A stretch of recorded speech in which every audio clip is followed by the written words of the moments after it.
Okay, once again, good day to everybody. Here I am again to discuss another aspect of writing.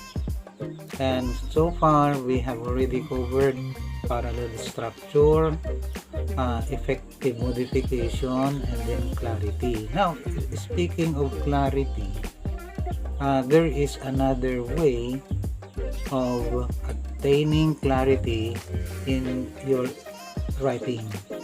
This time I'm going to discuss to you about pronouns, but of course I'm not going to discuss to you anymore what a pronoun is. So I'll just give you a short background on the subject, and then I'm going to discuss to you its role in effective writing. Now, of course, you know that a pronoun is a word that is used to represent a noun or another pronoun. Of course, way back in your elementary years or even in your junior years, you have learned the different kinds of pronouns like personal pronouns, relative pronouns, demonstrative pronouns, etc. Now, I'm not going back to the basic anymore because you have already learned all about them.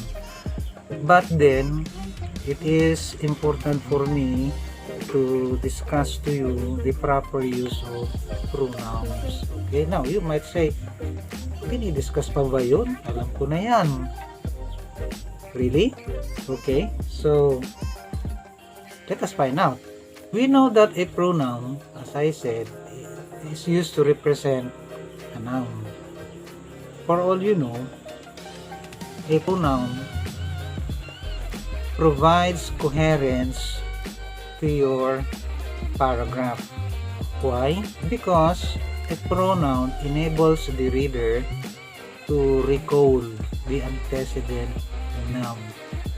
Now, what do you really mean by antecedent? Well, when we say antecedent, it is the noun which the pronoun stands for.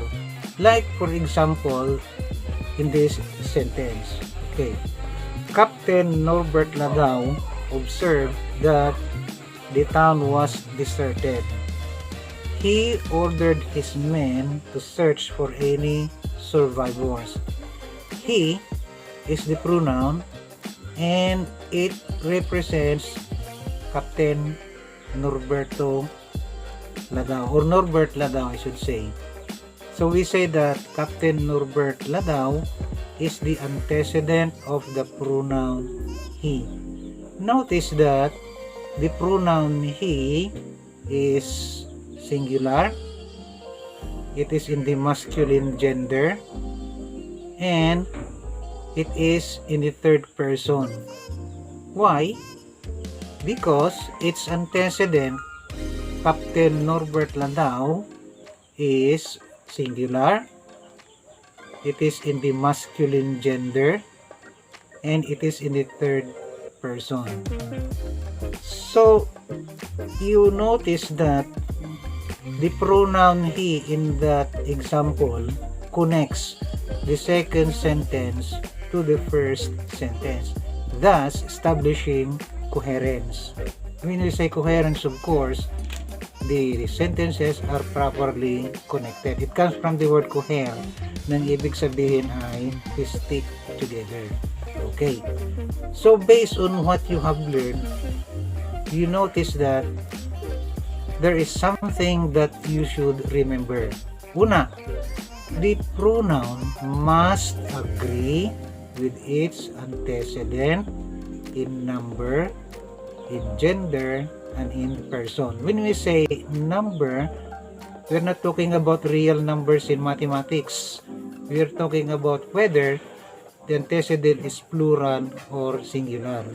Captain Norbert Ladau is singular, of course, so therefore the pronoun used is also singular, he.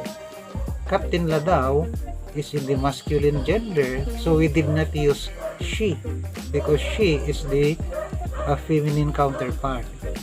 Also, Captain Norbert Ladau is in the third person, therefore the pronoun is also in the third person. So in these three aspects the pronoun agrees with its antecedent.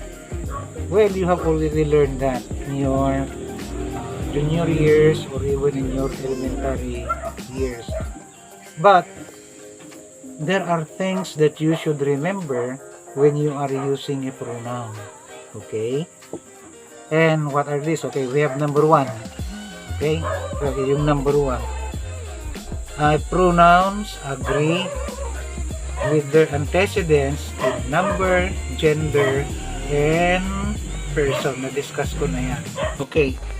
Number 2, pronoun or pronouns should have definite antecedents. Repeat.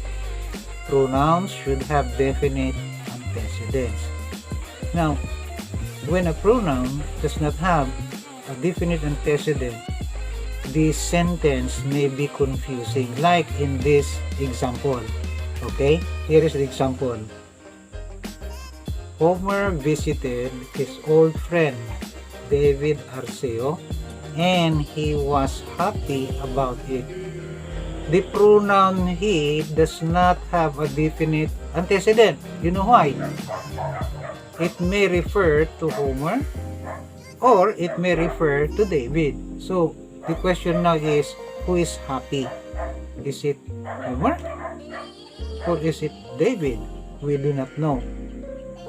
The sentence now is confusing because the pronoun does not have a specific antecedent.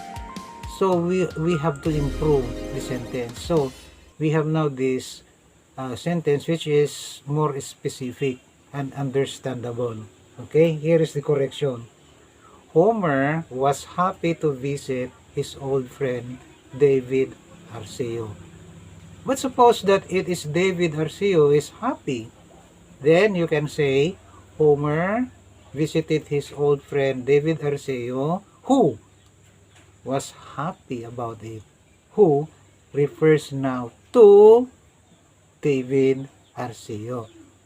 Okay? Here is another example. Alright. Rick spotted the thief and he got scared and ran away. Eh, sino ba yung natakot? Si Rick? Or yung magnanakaw? Hindi natin alam kasi yung he. Eh maaring ang tinutukoy ay si Rick o yung magnanakaw, si magnanakaw. So it is either way around. Okay? So ang gagawin natin we have to make the sentence much clearer. Suppose yung magnanakaw ang natakot. So, you can rewrite the sentence this way. Rick spotted the thief who got scared and ran away. Okay? E paano kung si Rick naman ang natakot nang makita niya yung magnanakaw? Okay? Well, you can have it this way. Rick spotted the thief and Rick got scared and ran away. It is okay to repeat the noun Rick just to avoid confusion. Okay? So, these are the things that you should remember. So, number 1, itong tanda ninyo, the pronoun must agree with its antecedent in number, in gender, and in person. Number means either plural or singular. Gender means is either masculine, feminine, common, or neuter. And when we say third person, ito yung pinag-uusapan. Okay? Now, this time, I will give you an exercise. I have here, 5 sentences, pero puro defective ang mga ito. 5 defective sentences because of the pronouns are not properly used. There are 5 sentences and try to improve them. Okay? Thank you very much.